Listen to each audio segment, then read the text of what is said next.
L'analyse de rencontres complètement différentes où à Laval on a manqué de beaucoup de choses.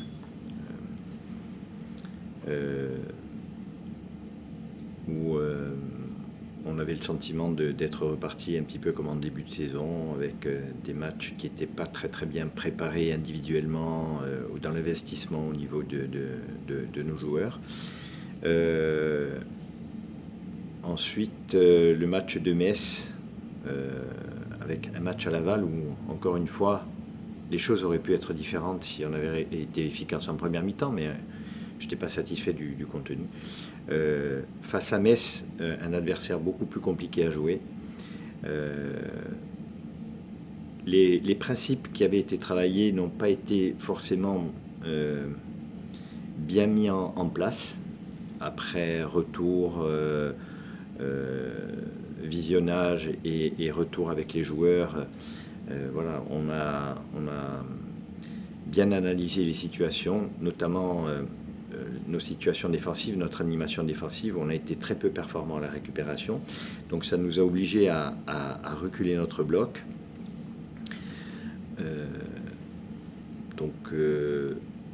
En reculant le bloc, les récupérations de balles se faisaient beaucoup plus basses, avec un adversaire qui venait nous presser haut. On a eu du mal aussi à mettre en place notre jeu de possession. Voilà, donc on a souffert au cours de cette rencontre. Le point positif, c'est le changement d'état d'esprit qu'il y a eu entre le match de Laval et le match de Metz. Maintenant, voilà, l'animation défensive doit être beaucoup plus efficace pour pouvoir récupérer des ballons plus facilement et avoir des temps de jeu qu'on puisse mettre en place pour poser des problèmes à l'adversaire. Non, je pense pas. Je pense pas parce que il a pu y en avoir un petit peu après le match de Laval, donc sachant que derrière on jouait Metz et Dunkerque, deux matchs hyper importants dans cette seconde partie de championnat. Il a pu y en avoir.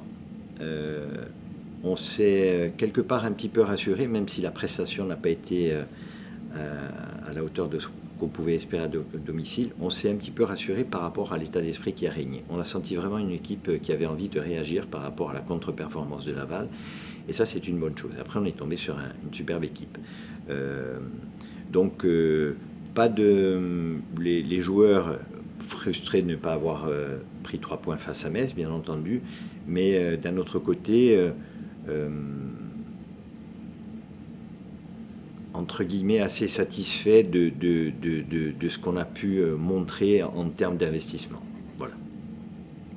Donc c'est sûr qu'un point sur 2 rencontres, c'est nettement insuffisant. Quand on veut aller chercher une montée en Ligue 1, on a pu le voir sur la première partie de saison, il faut tourner quasiment à 2 points par match, donc il y aura des points à les récupérer impérativement rapidement.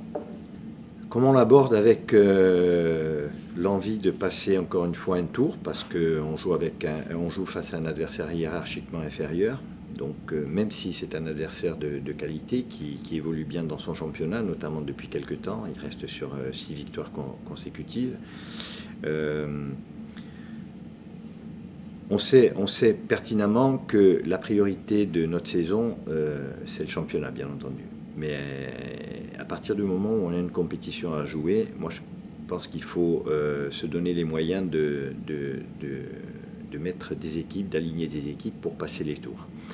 Voilà. Donc il y aura un réajustement, un rééquilibrage au niveau des temps de jeu par rapport à des joueurs qui n'ont pas participé ou peu participé lors de la dernière rencontre. Mais quoi qu'il en soit, on ira avec une équipe solide pour passer ce tour. C'est vrai, et puis ça c'est peut-être handicapant pour le deuxième match. Maintenant, ce qui est handicapant aussi, c'est que Dunkerque joue ce soir alors qu'on joue demain.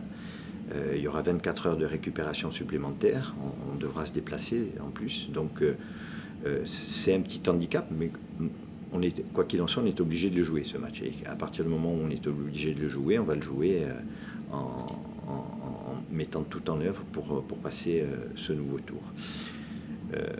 ça peut être un match. Alors, le fait de continuer dans cette Coupe de France, c'est vrai que à ce niveau-là, c'est handicapant. Le fait d'avoir à répéter les matchs, avoir 3 matchs dans la semaine, ça peut être handicapant.